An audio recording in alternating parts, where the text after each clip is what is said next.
This is Cardboard Convos, the podcast where trading card expert Tony Reed breaks down the world of buying, selling, and trading cards.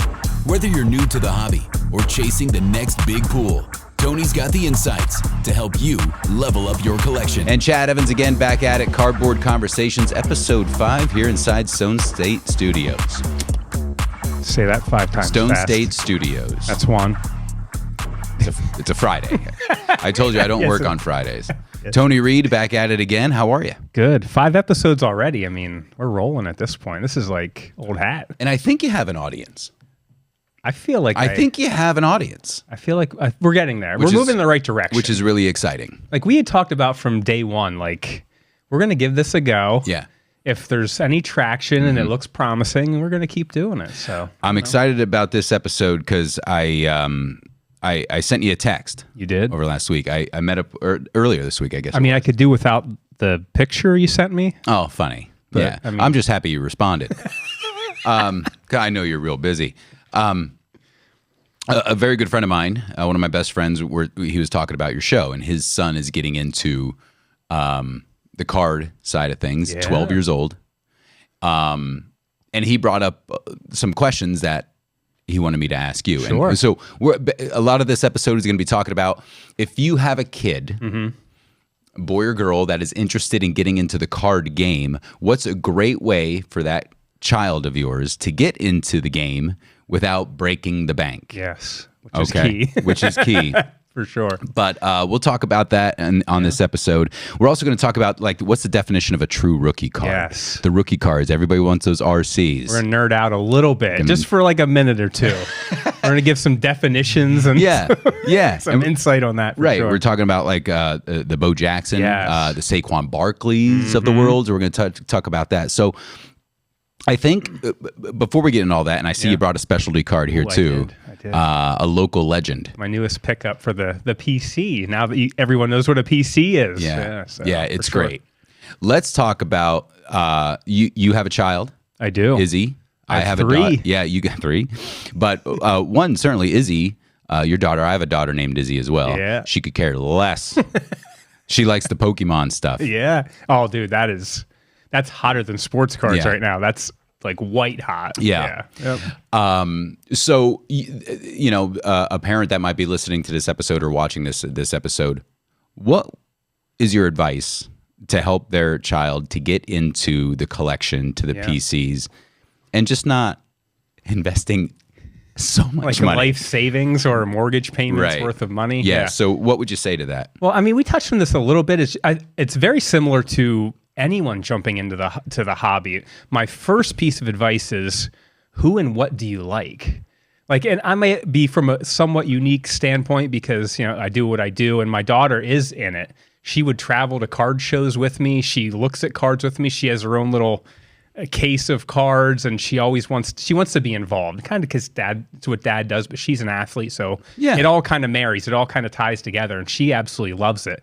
We set up at the Susquehanna Valley Mall show about a year ago. Her and I literally tables out, drug our cards out, buying and selling. She is kind of immersed in it a little bit, and she loves it. So we have a little bit of a unique perspective, but for her collection, it's who do you like, honey? Who's on TV, or who do you see on the phone as we're scrolling? Like, who are your favorite players? So we collect who she likes, and we also collect, like you said, to your point, what's affordable. Like, everybody has expensive cards, but everybody also has very, very cheap cards. Not cheap in a bad way, but cheap in an entry level way. And I mean, that's what her collection is a lot. It's entry level cards of guys she likes. Well, that's funny because that's our entry level. That's what we did. Heck yeah. All the stuff that we had was entry level. Yeah, I would bug Dad to buy me a pack of cards, and he would, and I'd rifle through them to see if there's any Phillies. Yeah, absolutely. So didn't matter you were looking the for worth. who you liked. Yeah, absolutely. Right. And then as you get older, who's worth collecting because they're good. So it's just an evolution for all of us at whatever age. But obviously, as young children, and my daughter's 6, she's been collecting probably since she was like 4, and she wants to hold the cards and play with them. So we're not going to get her stuff that we're super worried about condition, or is it in a top loader, or is it graded? Right. Like, she does have graded cards, ironically enough, but it's just like, who do you like, honey? Like, who do you want a card of, And that's how you start. So the thing is, and you sent that text, it was perfect timing, because at the shop right now we have about 4 different options. And a lot of times we don't, truly. Oh, okay. And that's one of my biggest beefs. Like, it is tough for kids to buy a new to go in a card shop and want to buy a pack of cards. It is really tough to get over that barrier of entry, the price points of a lot of cards these days. So Topps has done a good job, and some of the other companies have done a good job of trying. So, but it's few and far between. It really is. But for Halloween, we had a few options from Panini. Shout out to Panini. Yeah. We had haunted hoops. Okay. Like, obviously for the holiday, and we also had Score a Treat football. So these are, very small 3-card packs, but they're almost a replacement for a mini Hershey's bar. I actually bought a box of these and put them out with, obviously we were trick-or-treating ourselves with Izzy. I bought a box of these cards, mixed them in the little bowl we sat out front with our Hershey's and our Reese's and lollipops, and they were gone when I came back. No kidding. So either one kid was just a jerk and took them all, or they were very popular around town. I don't know which. Or some dad to be like, I don't have the ring. I didn't check the ring camera to see which was which, but they're very popular. And like I said, that is one of my running complaints, if you will, like the barrier of entry. We need to get products for kids, right? So this is it, right? And we also have this at the shop right now. You'll probably appreciate this. They are the 2025 NFL sticker books. Remember the old school baseball sticker, the Panini stickers? Yeah. So they're back? Yeah, they're back. Literally, it's Panini still. So we have the new football series. And this, speaking of like involving your kids, a pack of these stickers is like $2. The whole album's like $5. That's really cool. I mean, again, low barrier of entry. I mean, you get the sticker book and 5 packs of cards for, less than $20. So, yeah. And little parent hack, like with my daughter being into sports so much and these types of things, I use them as like rewards. Hey, did you make your bed? Boom, here you get the sticker. Put it in your book. Hey, did you clean up after? Like little parenting hacks. So, and she's on it, man. She loves it. Okay. And not only that, like we opened a pack of these the other day, and I'll share the picture on a reel, but we opened our first pack. Each pack of these has 5 stickers and an actual card. The first pack we opened had a Patrick Mahomes card numbered to 25, which is a banger of a card. Her and I both knew, like even she's like, that's a really good card. So we did top load that and put it in her collection. So a Mahomes out of 25 is a nice card for $1. I just like the term top load. Yeah. So the other end of the spectrum, we've had people be like, oh well, these cards, they're not worth anything. There's grown ass people complaining about what's in a pack of cards for a 5-year-old. Like grown ass people complaining. Yeah, imagine that. But like we've had and I've heard it a few places. Like we want to bring kids to the market. This is how you do it. They're not buying a $1,000 box of cards. Absolutely. If I put 50 packs out and 2 kids are like, maybe I want to collect cards. This is kind of cool. That's it. That's the game. That's the answer. So it's a little weird when like adults were complaining that these didn't have good enough hits in them. Yeah. For 3-card packs, they're literally 30 cents a pack. Right. Like, what do you want, man? And I think it also too turns them into more sports lovers. Like Cooper, my son 6, a buddy of mine gave him a pack of cards and he opened it up and he doesn't know anything about anything. But I'm guiding him to be like, you got any Phillies in there? And he pulled like a Reese Hoskins, like an old school. Yeah. And he goes, Dad, is this a silly? Because he can't pronounce his F's yet. Is this a silly? I said, well, it's Philly. It's not silly. But we'll work on that later. But he's keeping all of the Phillies. Yeah. Because I was the one guiding him to do that. That's awesome. That's kind of like his entry level yeah. of card collecting. And the girls like their Pokemons. Yeah. And every time they rip a Pokemon open, it's a rare. Dad, this is rare. I'm like, I don't know what you're talking about. I wouldn't know either, truly. What's a rare? Yeah. So maybe we should do an episode on that. We'll bring a Pokemon expert. Yeah, I got a guy. Let's do it. Okay, yeah, I like great. it. He'll school me because I know Yeah. I know who Pikachu is. That's about the extent of my knowledge. Hey, why don't you want to take a shower with Pokemon?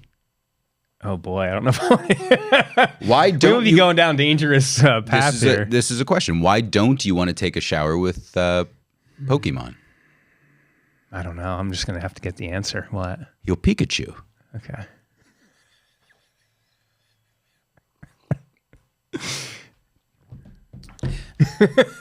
So go on. You'll be here all week. So there's your just answer. Flew in, and boy, are your arms tired. So there's your answer to introduce your kids to some collecting cards. So it's collect what you like, and it's collect really what's fun. in.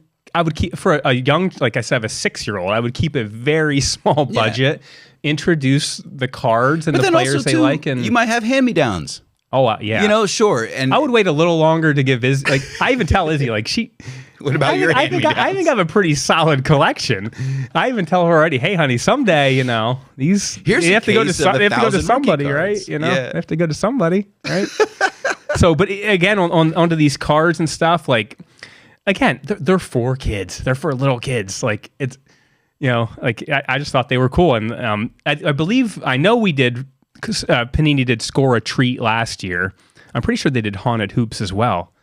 Dude, want to open a pack? Are you serious? Oh yeah, yeah. What do you want? Basketball or football? Oh, football. We'll do football. Okay. Now don't complain if you don't get $1,000. I'm going to be really, really angry. Oh shoot. Is Tom Brady good? He's all right. Okay. Here we go. Oh. I got Keon Coleman. Okay. I do on my fantasy team too. Oh. Michael Penix Jr. How about that one? Number 236. There you go. There you go. And a rookie. Okay. Quinshawn Judkins. That's a solid one. That's a solid rookie card. Cleveland running back. Yep. He had a couple good games already. Look at that. Sure. That's a rookie card. We're talking about Damn. rookie cards on this episode. Yep. Number 38. That's a fun card. I got George Pickens, Ivan Pace Jr. My rookie was Shamar Stewart, a defensive end for Cincy. Deal and done. Boom. There you go. There it is. Well, now if you were 5 and open, you can see the border. There's pumpkins. It's for kids. Yeah. It's something fun for kids. and they also have like holiday ones out now, right? Yeah. My buddy was telling me they about sell. that. Topps did a bunch of Yeah. Topps did baseball and basketball, and they sell really well. They have like Christmas tins. They have these they do they do advent calendars. Like we have actually where you open it every day and there's a pack of cards to open. No kidding. Yeah, that's pretty cool. That's fun. And there's some special like they throw an old pack in the one day. Really? It's fun. Yeah. Do you have them at the store? Yeah, people love them. How much are they? $80. 60. I've heard at Walmart they are cheaper. So far be it for me to lead our listeners astray. Don't worry. If you want a wheel and deal, go see Tony. Yeah. So that's fun. I mean, That's it's cool, fun man. stuff, right? That's cool. Come on, it's for kids. Let's talk about rookie cards. For the kids. You Yeah, love sure. your rookie cards. That's my entire collection. That's your entire PC. It is. The definition of a true Yes. rookie card. So here's the thing. When coming up, Beckett was the Bible of sports cards and price guides and pricing, right? We all know That Beckett was so fun with the like books. the glossy covers, Going you're flipping down, through trying to to find it, 85 trying to tops find to it. see if McGuire has the big up arrow. Dude. Seriously, some awesome So memories. fun. I'd go to the Book Nook, man. Of course. You have to buy it, right? You Yeah. just Can't run in just there. go in. Look at yeah, they went up. Yeah, up arrows. Anyhow, so Beckett was the Bible, right? Things have changed, but Beckett was the Bible back in the day. So when I was collecting as a kid, which took me up into my mid to late 20s, early 30s, I was always a rookie card guy. And I went by the Beckett definition of rookie card, which is a player's first appearance on an officially licensed card in a nationally distributed pack product. Basically, Their first card. their first card, like in the set of an official produced product that's packed out. Like, Okay.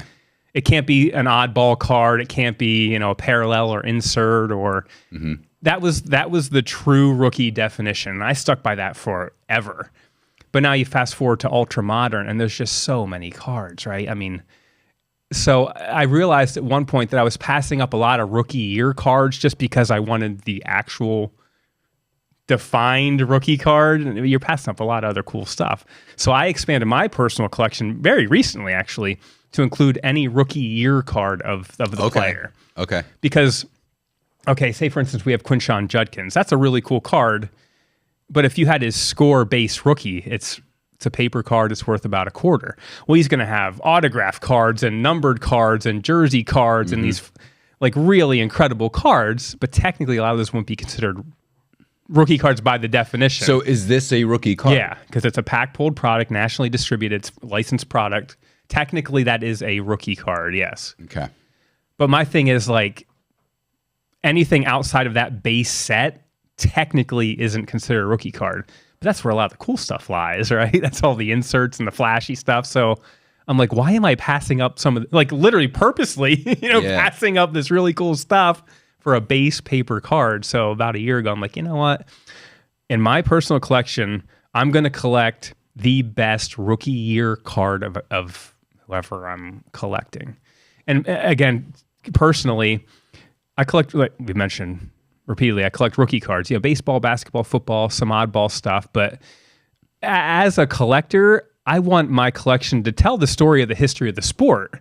Like, I'm not a LeBron guy, but you can't tell the history of the sport without LeBron. I may not be the biggest, fan of Isaiah Thomas, but you can't tell the history of the sport without so like I want my collection to represent the history of the sport. Of course I have my favorites, and you probably see that if you saw the collection as quantities and, things like that. Yes. But that's kind of my personal collecting habit. You know what I mean? So, yeah. And what brought me to this thought, we had a comment on the Facebook short about Bo Jackson's rookie card. I know I said last time, the 1988 Topps is Bo Jackson's only football rookie card, right? Someone challenged you on that? Well, no, not in a bad way, but it truly, by definition, that is his only rookie card. But if you dig, Bo Jackson has about 12 cards from 1988. He has a team leader card in that set. He has a card produced by Ace. He has a Smokey the Bear card.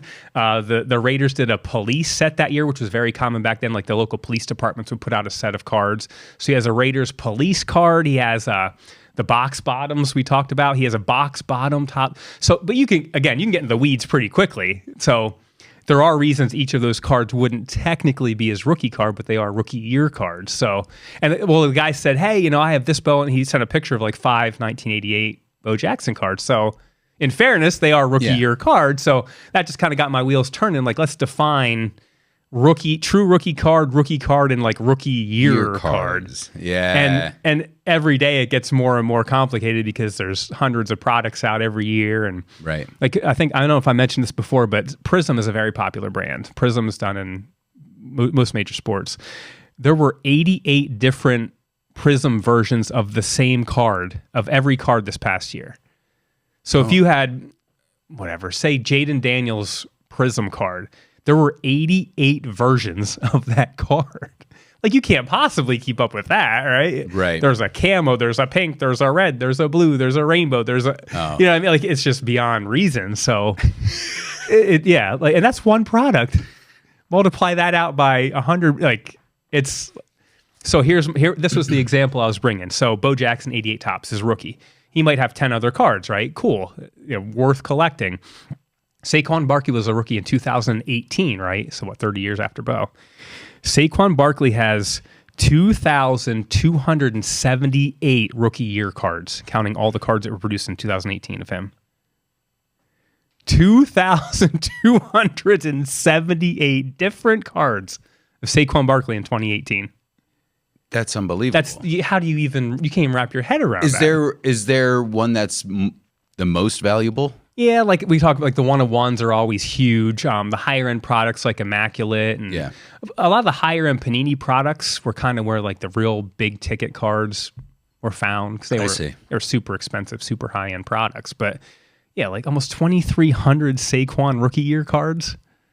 So we talk about like it's impossible to collect that. You can't. You're collect just in the everything. weeds. Yeah, these companies are just putting you in the weeds. It's just too much. Yeah. It's just too much. So yeah. That's unless your you're answer. collecting, and like we said, a lot of them are one-of-ones, or they only made 2, or they only made 5. Like, you can't possibly collect every card anymore. Right. The days of us getting the factory set and you're good for the year, long gone. like it almost doesn't even seem like that was ever real, right? Like we're so far beyond that. So, and speaking of like the rookie card thing, again, we're going to kind of dig into the rookie card thing. A lot of times it was straightforward. Like say, you have 1982 or say 1983. Like, we talked in baseball, we talked Gwynn, Boggs, Sandberg. Yeah. You add Fleer, Donruss, and Topps, and you're basically good, right? And even that was like a lot back in the day, coming off of just Topps. And back in the 50s, 60s, 70s, it was Topps. You basically, again, yes, we can get into the weeds, but you basically had a Topps rookie card, truly. No more, right? And then when we were growing up, like in the 90s, Bowman became like, they always had, contracts with these young kids. Like you might get a guy's card in 1992 and he didn't play in the majors till like 99 or 98. So Bowman literally became the home of the rookie card. Like that was like their slogan.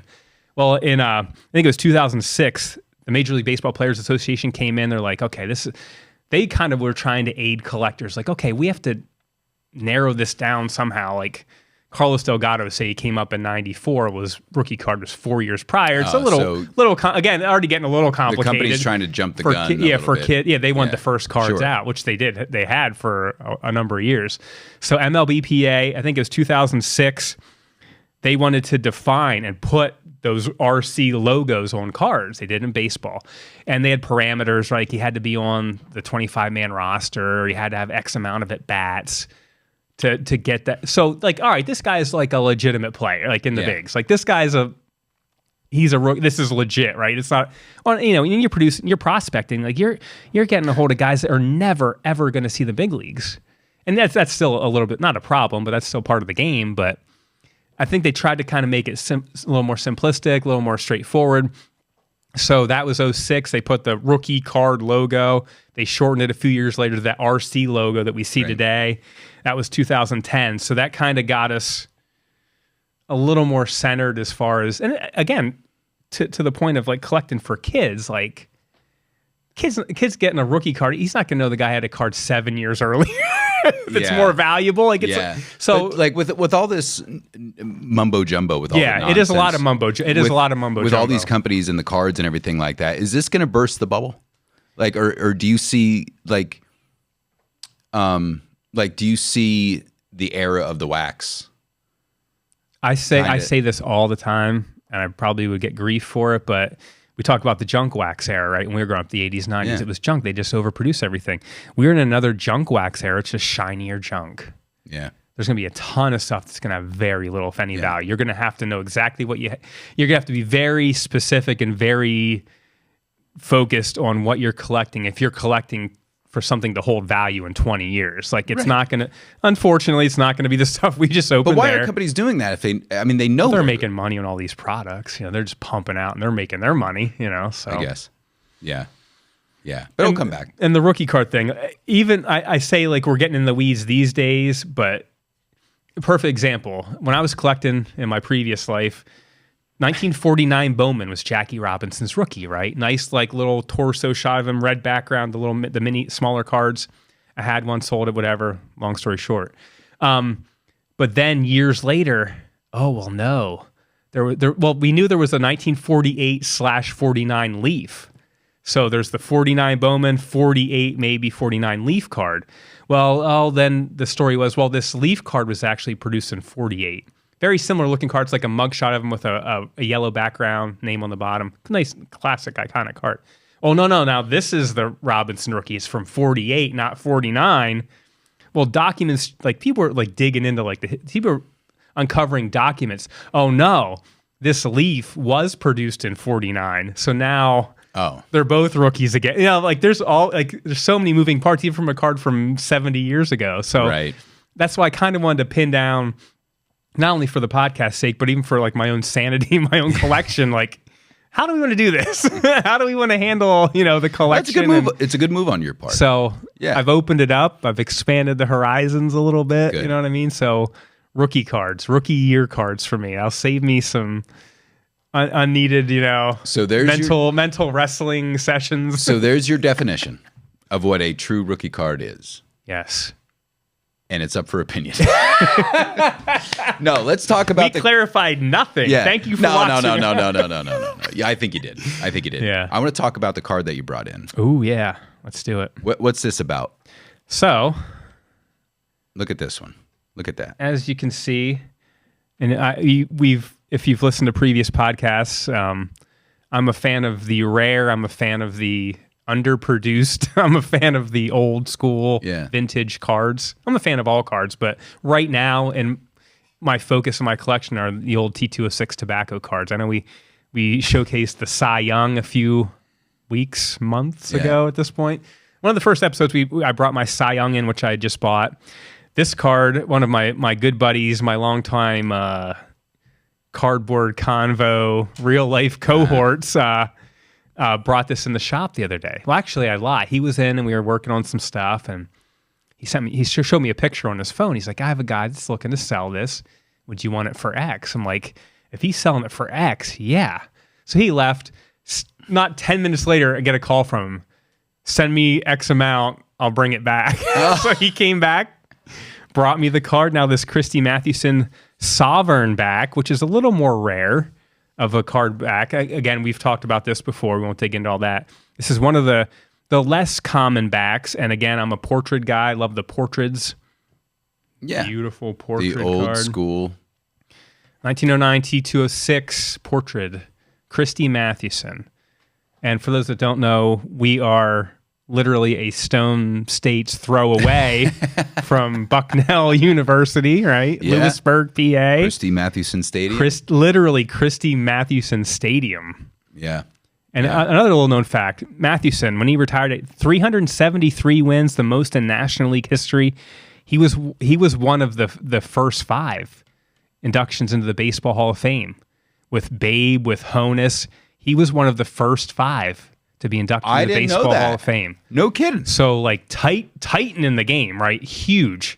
Well, at Bucknell, we're talking up the road, he was a fullback. He was like the team's kicker or punter, kicker. They drop kick back then, so kind of kicking, kind of punting, right? I think at one point he had a 45-yard field goal, and that's what kind of put him on the map. He played pro football until the Giants got a hold of him and like, nah, you're going to be one of the greatest pitchers we've ever seen. So he actually played football at Bucknell, played pro football, and became one of maybe the 5 or 10 greatest pitchers to ever pick up a baseball. So, Look at that. You don't know that kind of stuff. Look at that. So yeah, and I love digging into the little history. I mean, that's scratching the surface. And I always joke, like the guys from like the tobacco cards in that time frame, you could make a movie on any of these guys' life story. Like they're just crazy stories. If Crazy you want to do a little athletes. homework, look up Rube Waddell. Rube Waddell. Rube Waddell. What's that? He was a player at the turn of the century. Wrestled alligators. he got. I guess there was an ice cream truck driving by while he was pitching. It distracted him, so he followed it. Just The stories are just of a like human being. like unbelievable. Like yeah, he's wrestling alligators in the off. Yeah. like just like craziness. It's unbelievable. So these guys have like not only are they larger than life on cardboard and in their stats, but like the real life true stories of some of these guys are. But it was unbelievable. Different time. It was definitely A different era, different time. Definitely a different time. What are you hunting down now? Is there a certain product that you're looking for right now? A certain card? I'm gonna have to like get the side bank account back up, and then and that's kind of an interesting piece of the puzzle too. Like personally, right? So how do you start collecting big boy cards, as we call them, right? I mean, you might have a full-time job and you have, disposable income and whatnot, but maybe if you're lucky exactly, anymore. Yeah. maybe. And if not, I don't have like some crazy high-paying job. Right. What I do is buy and sell on the side. I'm in the long game, right? Mm-hmm. Like, yeah, I show these cards off, but there's a lot of times I'm sitting and just adding a couple bucks to the account to make a move like that. Yeah. Like it's not always like, oh, you see videos of certain guys that are, $3.2 million. Oh, I spent $100,000. That is not ever going to be reality for 99.9% of the kids that are collecting cards. And for those that do, that's awesome. Kudos, more power to you, right? But for the average dude collecting cards of some stuff he likes, maybe build a nice little collection. Like, I'm not doing anything spectacular. I'm in it for the long game, trying to be smart about not overextending myself, not buying a lot of the junk that's in front of me every day, a lot of the stuff that's kind of trying to be jammed down your throat, trying to be selective with what I'm adding. Buy the card. That is my one piece of advice if you're collecting. Don't buy an $800 box of cards where you're getting $40 in value and be happy that you got $40 in value. It's wild. It makes no sense. Spend that $800 and get the biggest banger of a card you can for your collection. You'll be far happier in the long run. You'll have a far better collection, less headaches. Just buy the card. Buy the card you want. I've said that forever. I'll keep saying that. And that's what I do. And like, there's times like PC, like boom, this is PC, no questions asked, right? There's other times like, well, I can probably make a couple bucks on this and add that to the little bankroll to buy the next PC card. Maybe sell $150 cards or $105 cards, roll all that into the one big card. Like, that's kind of get that, once you get that snowball rolling and like you have X amount in your account, boom, I buy $1,000 card. Okay, well, I made 800 of it back. Well, spent $600, and just kind of got to keep that, like basic business stuff, but kind of keep that ball rolling. This is your version of the stock market. Absolutely. This is how I don't you see invest. it like that, but I love see it like that. Yeah, well, yeah, and 30,000 foot view, yeah, it can definitely be seen like that. Like, I'm in it and I love it and I do it because I like it. But yeah, look at the macro view. Sure. Micro view, me, I just love doing it. I know I'm building a collection, obviously. But, step back and get the 30,000 foot view. Yeah, you're buying and selling. You're checking prices. You're trying to sell high, buy low, of course, like anything else. But just kind of keep that little nest egg in my own little... And that's the thing, like, not to get into my personal finances. Getting a little weird here, right? How much money we're getting a little weird here. Yeah. But, like, my thing always was, like, all of my standard paycheck money, boom, that's not mine. That's to our benefit of our home, like any responsible adult would do, right? Boom. Whatever I can wheel and deal on the side, though, you know what I mean? Then we're rolling with this. But that's what makes it fun. That's exactly what makes it fun. That's what makes it fun. That's what makes the industry really Everything's fun. taken care of. We're grown adults. We have our responsibilities. That's all one. And nothing happens before that. Let me make that clear. Like, if I'm doing this, that, and the other, like, I wouldn't be doing this if if the lights weren't on at the house. But people get into that. There are people that get into that. They get themselves in, like, divorce. They get themselves in serious it's just with financial danger anything. doing that. I mean, stuff. Gambling's the same. And this is a form of gambling to a degree. Yeah. To a degree. But so's the stock market. Yeah, so's absolutely. running a business. Yeah, it's always a gamble. So, yes, if you have trouble keeping the lights on at the house, just pump the brakes. Cardboard Convos public service announcement. Pay your bills, eat, drink, be merry, take care of your family, and then buy a Ty Cobb rookie card. Right. Fair. That's fair. You said it all today. I tried. You did a really good job. We encourage people, if you have questions for Tony, to reach out to him through social medias. You can find him on Facebook, Instagram, obviously on YouTube to watch these episodes. Tony is one of my very dear friends. Tony is very knowledgeable in the industry, and he's a local guy. So if you are in central Pennsylvania, here we're located in Northumberland County, but if you are in the area, feel free to stop by the shop. It's in downtown Sunbury there. Talk to Tony, bring in your cards, and maybe take a look at them. And if you're interested, I want to throw this out there too. If you're interested in coming on the show, come on board. Bring your box. We were supposed to have a guest today. Yeah, he was Norm busy. Jones. I'm gonna put him on Front Street. Norm Jones. Listen. All he wants to do is be on this show, but every time. I was so looking forward to him sitting wherever we were going to put him. Yeah. I was so looking forward to Norm being here today. We'll definitely, obviously, make that happen. Clearly, I'm joking. We will definitely make that happen. I was excited for it, but we'll get it done. Right. So please, if that's something that you're interested in, reach out to Tony or myself, and we can make your dreams come true.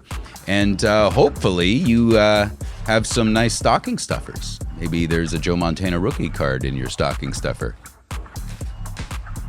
I'm just trying to get a hold of my wife to be like, well, that'd be nice to start your husband's personal collection. That would be a very nice Anything's start. possible. Hey, Tony, thanks for taking the time. Thank we'll do it you. again for episode 6, all right? Yes. All right, Chad Evans, Tony Reed, Cardboard Conversations. Thanks for tuning in. We'll see you next time.